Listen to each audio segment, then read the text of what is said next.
Very good afternoon, everybody.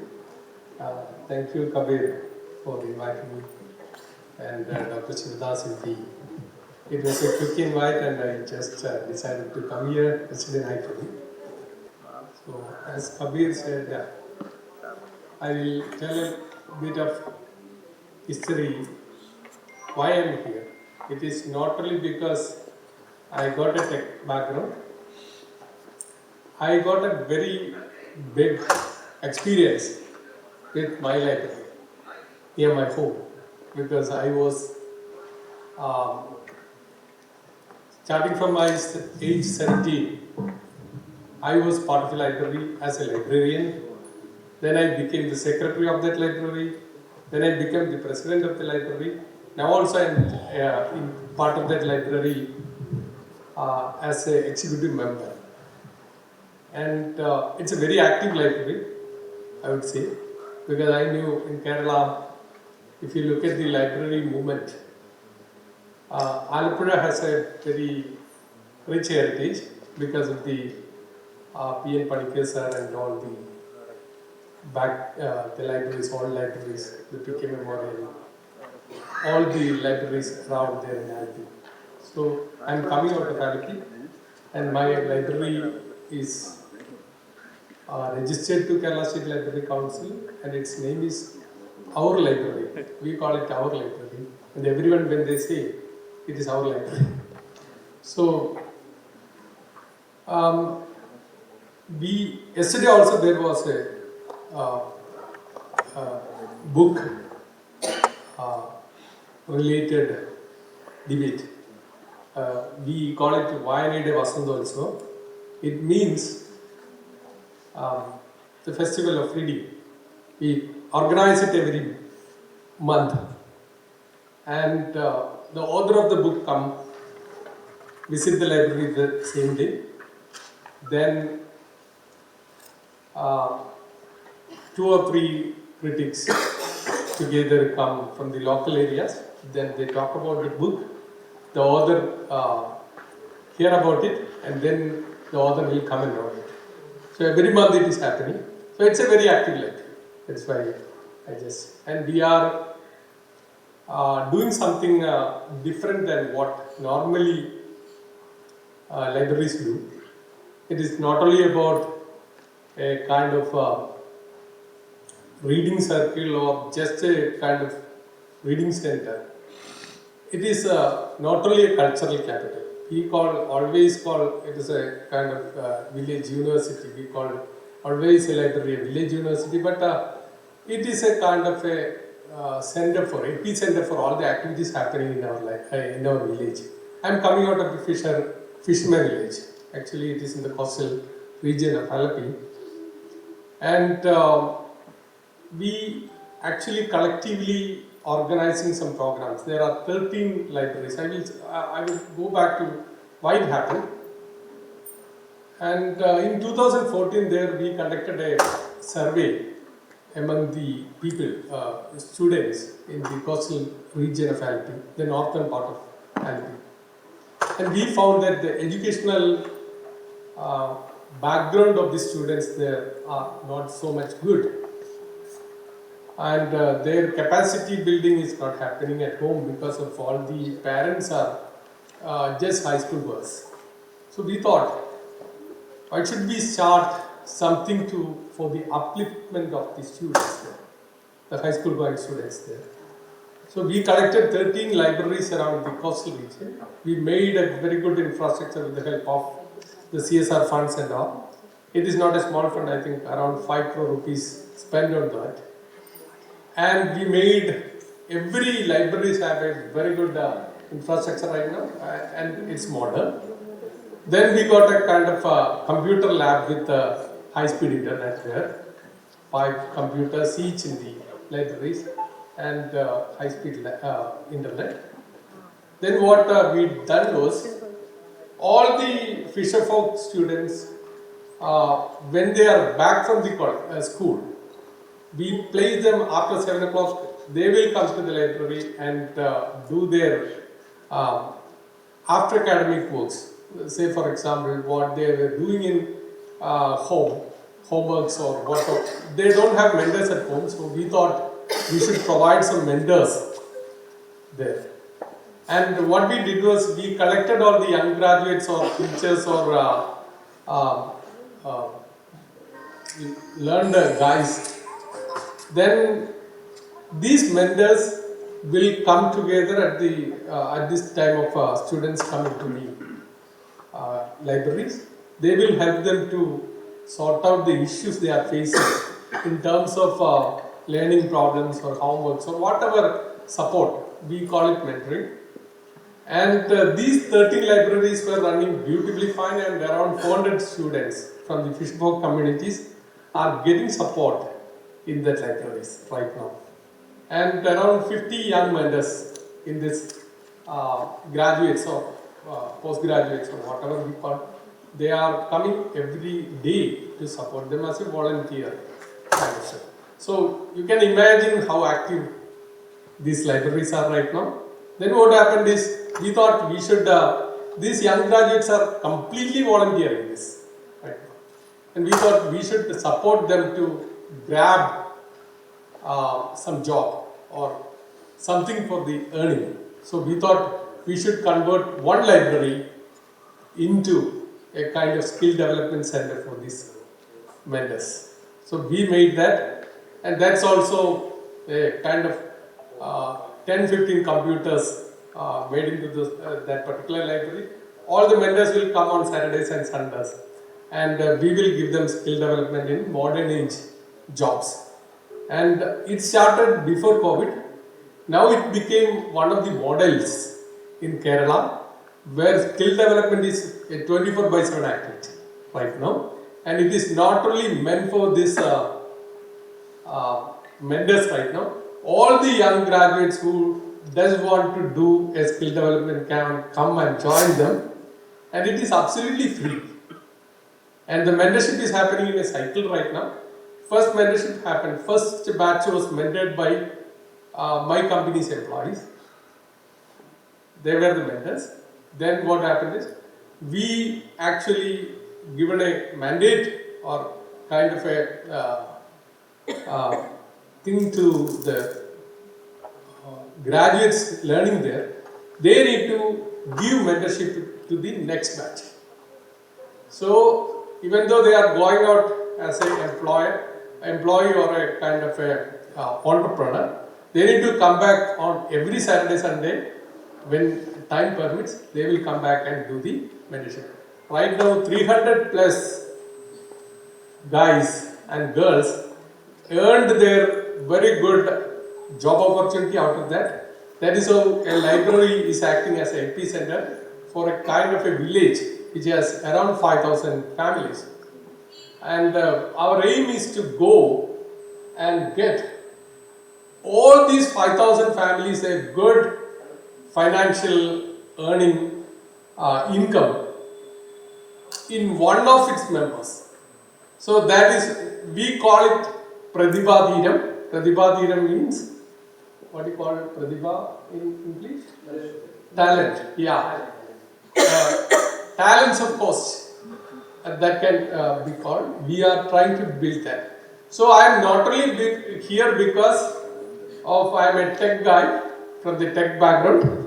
I am actively participating and actively working in a community where a library and 13 other libraries working together to make a village upliftment, and we are calling the new program Happy Village, which means all the human development diseases will be uplifted to a next level in all the families of that village in the next 10 years.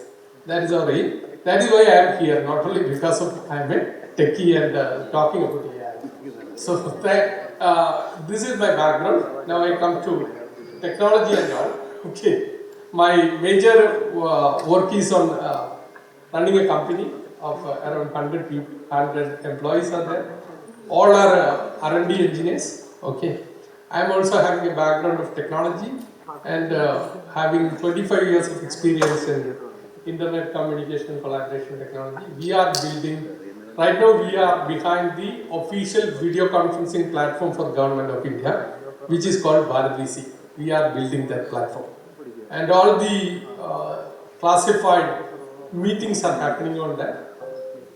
And now coming back to AI, what is AI is going to do in this community or whatever, all the areas now being affected by AI. I would come to that in a bit after telling, as Kabir has told, it was a 1 crore rupee challenge for the Union Ministry for developing that app, the video conferencing app. After that, we appeared in another challenge. That is what more interesting to you because of these literature and all are concerned. We made something in 2023 for Union Government itself to translate the Indic languages in real time using AI. So, government has initiated a project called Bhashini, which is in the Union Government under Ministry of Electronics and IT. There is a division called Bhashini, which is meant for the translation technology. Translation technology means AI will be using NLP, natural language processing. AI will be translating any language into any other language in India. So we appeared in that challenge also and we got another award for that particular product, which was a 50 lakh rupee challenge in 2023. Why I told this story? Because NLP is going to do a lot in what we meant here right now. NLP, as always I tell, NLP is not a AI technology that is translating languages. It's a technology that allows you to talk to your machine in your own language. Earlier it was English, which was the only language you can talk to your machine. Yeah. Even if you are talking to Alexa or whatever it is, you are talking in English and the machine can understand English because English was supposed to be the only language that is there. Right now the industry or the technology is changing a bit fast. Bit fast means fast in the speed of light. So it is becoming, you can speak to your machine in your own language. That means now when we were hearing the last panel, Dhananjay was talking in Hindi. I couldn't understand. I couldn't make anything out of it because even though I am talking to all people in North India right now, I couldn't understand anything. I am always speaking in English. So what is going to happen is, if you have a literature right now in your custody, which is done in some language, and NLP can help you, even though there is no translation available right now, you can just easily extract that text out of it and translate, and you are using a lot of them right now in Google Translate and all. So it is going to work out in such a way that universally there will not be a language barrier anymore. That means any literature, any content that is available in any language can be your literature also. Because earlier you may be getting a translation. If you look at the literature history, I don't know how many books are translated across, because most of the popular books may be translated across, but not of even though the quality of literature or quality of content is very good in a particular language, if it is not a popular literature, it may not get translated to other languages. But now that barrier, you don't need a translator anymore. That is one thing. And second is, this can be, now audiobooks are popular than reading. I knew it. My age guys who was fond of reading books earlier. Now they are walking on their what the gym machine. What do you call that machine? Treadmill. And hearing literature by audiobooks. And the audiobooks will be now earlier 5 years before. If you look at the audiobooks, someone is reading it and recording it and giving it to you. Now the era is ending. You can have anyone's audio. You can have that audio can be created using AI in any tone or any frequency and any speed you want. So the technology is making a lot of, I don't know whether you all like it, because we are all thinking in traditional way of reading, but the reading is happening in a new modern kind of stuff right now. And I was part of, these are AI that is going to change easily the things. And if a text can be given, it can be made into, now I think Google have a kind of tool. If you give a text to it, it can make into a kind of dialogue between two persons. And if you are looking at a history book and you are sending it to, or you are uploading the PDF to that particular tool, it will create as a dialogue. And you can easily hear that dialogue. One is talking to other as a story, you can hear. So things are changing. Yeah, I'm just telling now it is audio, story or dialogue. It can be easily converted into video and even cinema, film. Because that things are coming right now. It is there already. Only thing is how the copyrights are going to be affecting these kind of changes. So AI is going to completely transform what we see right now. I will come to AI later because when questions are coming, I can come back to it later, because I don't know whether telling technology to you, anything have any relevance right now here.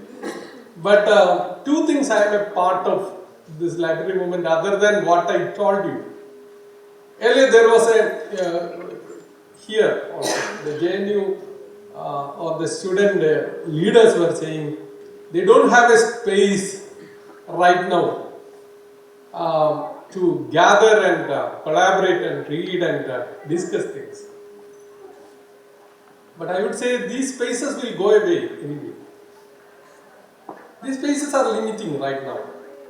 And even we are in the university, there may be spaces because of whatever reasons, political reasons or whatever they are coming across, it will be limiting.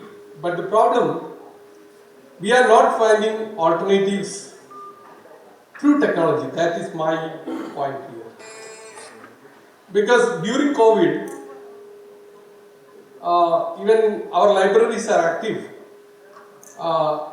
It's all shut down and nobody can come to library and take books. What happened in our area was, we created a WhatsApp group. Easily. We created a WhatsApp group on the same day. Who were active readers, all came together and they started exchanging books through WhatsApp. And the reading, I am a member of that WhatsApp group right now. If you look at that WhatsApp group right now, at least 10 books are happening right now. Somebody is sending location, send me this, send me that and all. So there are multiple other ways to do active collaboration right now. It is not only through the physical activity. Second thing what we did was, I think the Alappuzha municipality, my own municipality, when the new team came in after the last elections, they initiated something which was a keen interest for me. They have a municipal library and around very old municipal library and around 50,000 plus books are there. And they were facing the same issues. Nobody coming to library and taking the books. The problem was there. What they initiated was, they actually came to me and asked me whether there is an option for a Uberization of books, platformization of books. What they did was, they made a platform like Swiggy, Zomato, and anyone on that platform inside municipal area can come and search in the library whether a book is available and order it. And if any Keralites are there, they knew what Kudumbasri is doing there. Kudumbasri is a group of SSG groups of ladies. They are doing multiple activities there. And what they did was, when somebody order a book on this Kudumbasri woman in the ward will collect it from the municipal library and send it to the home. So what was happening is, the ladies who is sitting at home, they started reading and the library became active. And that now we are extending it to all the places, nearby libraries who all are ready to engage in that. Anybody can take a kind of membership online in the library and take their books which is available in the library. A fees is there because this Kudumbasri woman is coming, and a delivery charge is there. That delivery charge will be given to the Kudumbasri woman. So now it is modern age, and you are thinking, or we all are thinking, that what happened 50 years ago will continue now also. That is why I think we are always thinking about physical spaces, how physically we will go to library and find a book there. And we are always thinking about, and I think interestingly, one thing happened. When we initiated that, one of the major publishers in Kerala called me. I thought that he is calling me to ban this project because it is a sharing book project right now. But to my surprise, he told me, Joy, if you can make it to a platform to Kerala, the whole Kerala, try to do it, I will fund it. I asked why. You are losing the book sales. But he was saying, by active readers only, I could sell product. I would like all people to start reading rather than just a few. So, I think we need to modernize and we need to, I think, rethink how things are happening in this library segment. Because Kerala, if you look at Kerala's library movement, I don't know other places. It was very huge and active, and it was the front runner in taking Kerala's all the modernization initiatives or what progressive things we felt. And they were the front runners and they were the epicenters of all those things. Now it is a bit kind of diluting.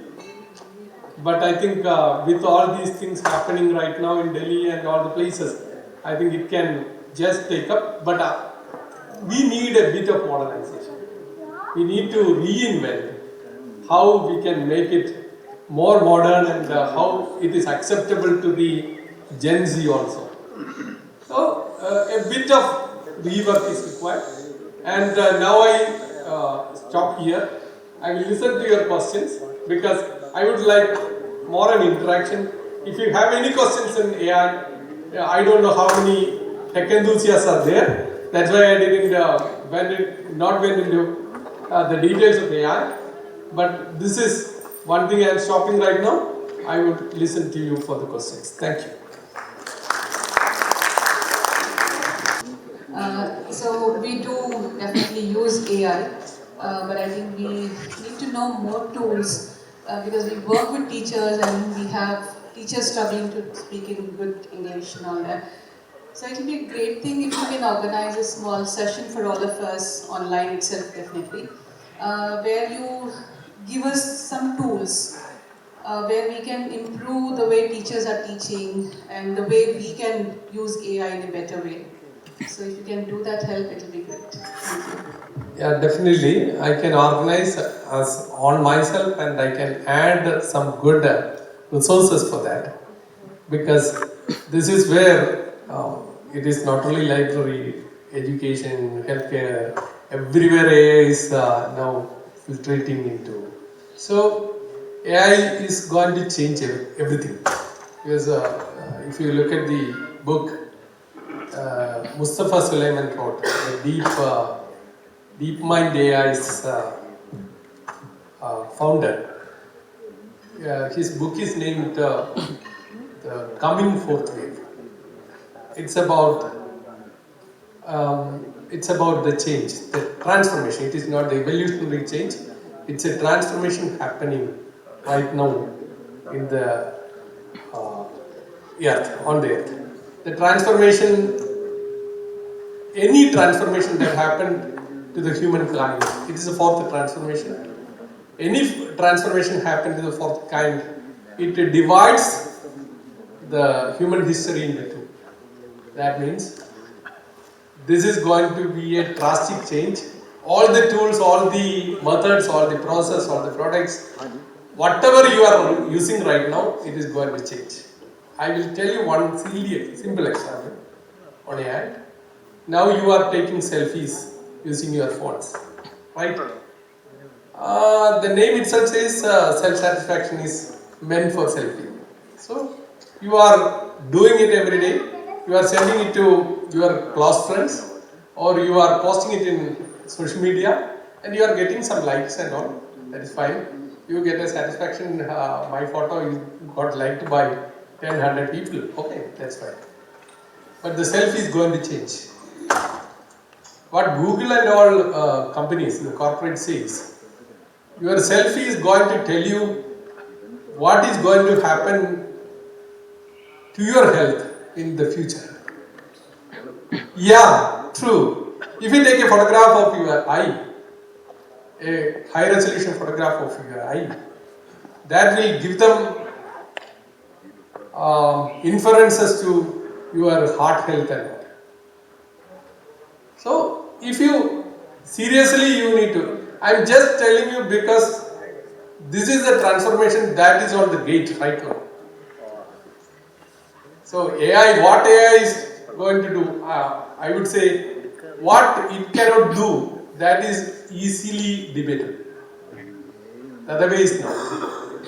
So China is placing a hospital right now where only the human beings will be patients. Yeah. Human beings will be only the patients. All other things will be handled by AI and robots. The doctors, the health staff, everyone will be robots. Because they are aware what COVID did to them in 2020. And then no doctors can enter into the patient's room. They are thinking that it is a requirement right now. It's a requirement right now. A pandemic like COVID can make things more worse here than what we see in 2020. So they are making a hospital without any human touch. I mean, human intervention, rather than other than patients. So things are going to transform very drastically.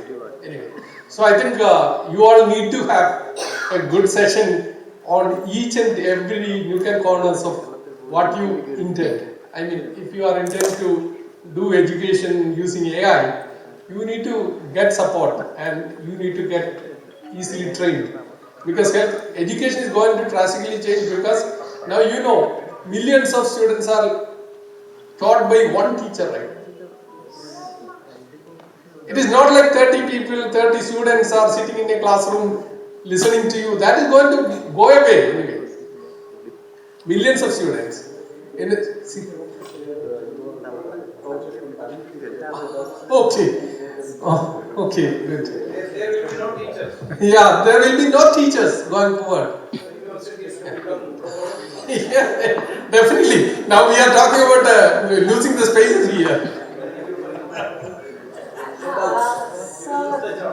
Thank you for your session. Just wanted to get a little clarification so that we all go home with the correct takeaway. Can online spaces actually replace the need to have physical libraries? You were referencing that as university students, we are saying that we're losing our space, but we should consider the option of having online reading circles. Of course, we are considering that, and that's the only option that we have right now. But personally, I do not think an online space can be a substitute for actually organizing on the ground or having a reading session on the ground. And I feel like if we give away the physical space to whatever is happening, to whatever the current ruling regime is trying to impose on us, and then just go to online space, I think we're just letting go without a fight, and I think we need to continue the fight. Also, secondly, sir, in online spaces also, I think we also need to discuss briefly about the increased surveillance that we face in online space when compared to offline spaces. When we, as a means of fighting the administration or the ruling regime, go to online spaces, it just makes it more easier for them to surveil us. And we are actually victims of that surveillance, all of us sitting here in the universities. So I think we also need to discuss the negativity of this. I didn't meant to take away that. I didn't meant to take away your, but it is going to happen anyway. So this is going to happen in the way I told you. Any Gen Z, my kid is Gen Z. My kids, 2 kids are there, and they actually. I'm actively participating in all the physical things happening in my village. I told you. But none of these kids are interested, like some of them, few of you, maybe. None of the Gen Z kids are interested in things happening around them. I knew politics is in our, in our breath and all. And they are not caring about what we discuss here.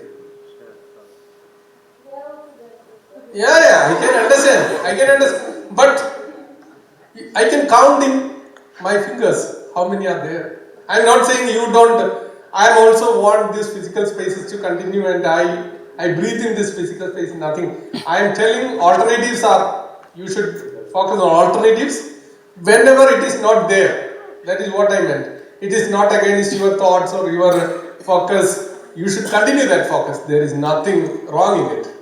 I'm just saying, if nothing is there, something is there in online, that's all. Something is possible in online. That is only way. And I'm not telling, I like you kids, because I knew my kids, what they are doing at home. And some of them should come up and tell this to people. I congratulate you all. I'm not against you. So just to counter this point, during COVID era, we saw that there was a huge debate that this online education will be going to replace the schools, the universities, and the coaching industry. But when the COVID wave ended during 2021, when again the schools and the coaching industry, students were preferring all the offline things, and as a matter of fact, we can see that Byju's and Academy, they failed as a model. So they can never be a replacement for the offline mode, and same applies for the libraries. That is one example, and the second is like some of the discussion with my friends over there that in last month I read an article on India Today, and it was about Sweden's education system, that they are implementing the policy of back to basics because they have realized that during the last decade from 2010 onwards, they have realized that the skill development and the intellectual development of the students and the workforce has not improved because of heavy reliance on the digital mode of consuming content. So that's why they are going back to basics and going back to the physical books and the physical classrooms. So just, my question is that keeping these two examples, like in the and with the recent example of COVID and the failure of the, I would say the failure of Byju's and an academy, do you really think that AI, and even ChatGPT is claiming that it is only 95% accurate? And I would say that is very much on the optimistic side. But do you really think that AI will be, I mean, it can complement, but it can never replace the physical mode of classrooms and the libraries? Yeah, you are absolutely right, and I agree with you. It is not a physical replacement. But what lacked earlier in online was the personalization. Earlier it was, I told you, personalization was not there. In the sense, you talking to mass, and the same content is provided to masses earlier. Now things are changing.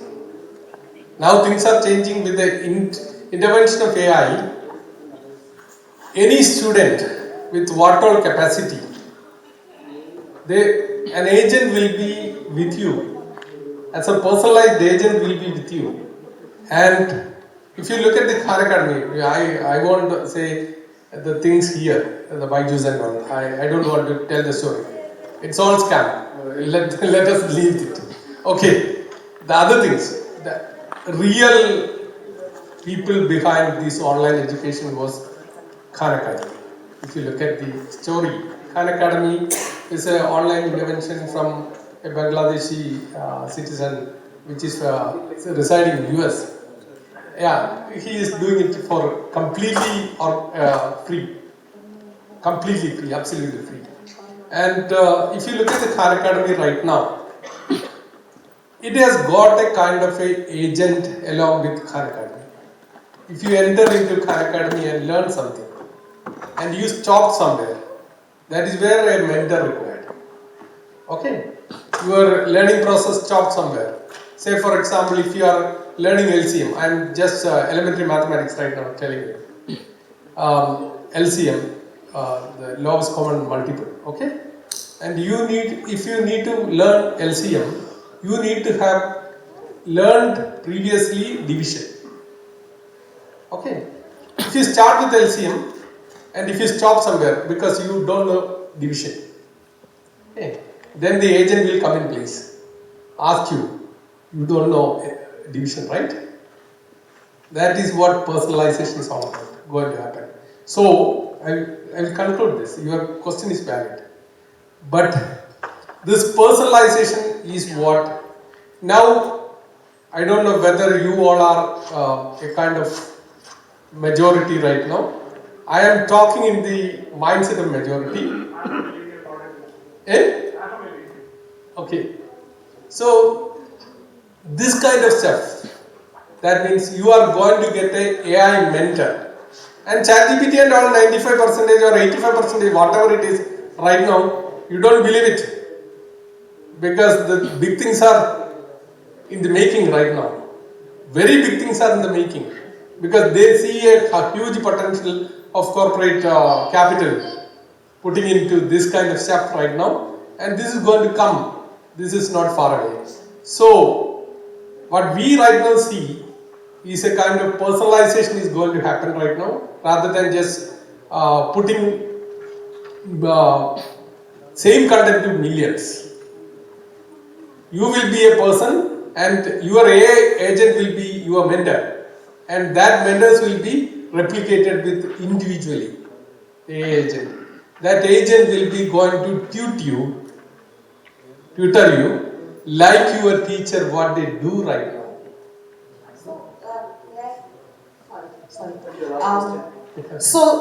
I mean, if I have to put it very simplistically, you're saying that 1 million people can be taught by a teacher. So you can eliminate X number of teachers that were required to teach them, but then you have to add the AI mentor. So you eliminated a teacher, introduced AI, and then brought in the human element again. So one, that is, but my original question was that spaces like schools, I'll restrict myself to the education sector, libraries where we all work, we know for a fact that it is not just instructional value that the human brings in. Whenever we say even a teacher or a librarian, it's not just because they are instructional. It is because that human element is key to learning.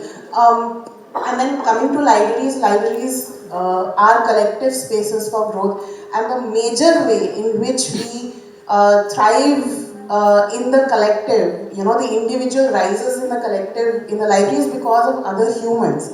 And I'm not afraid of technology, because everybody always said the internet will kill libraries. That did not happen.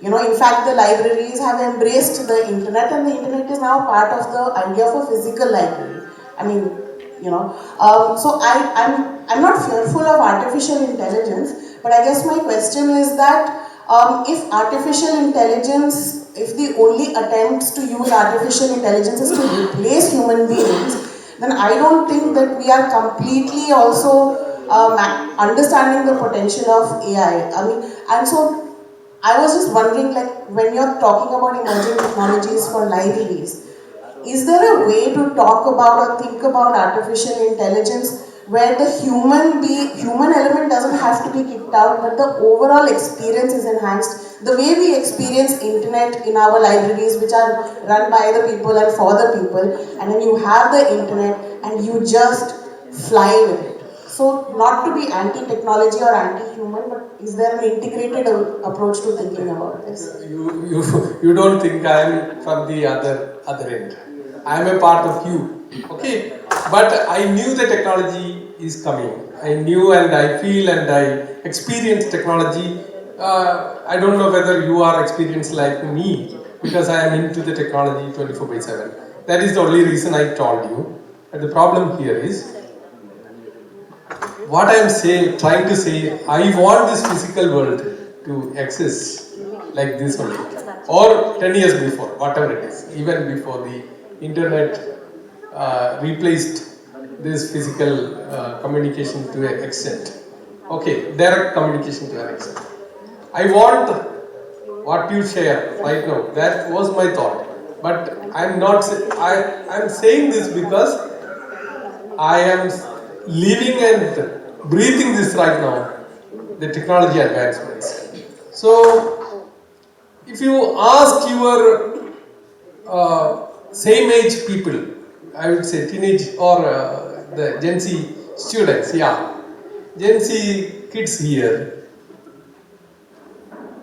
most of these kids doesn't want to go to public space.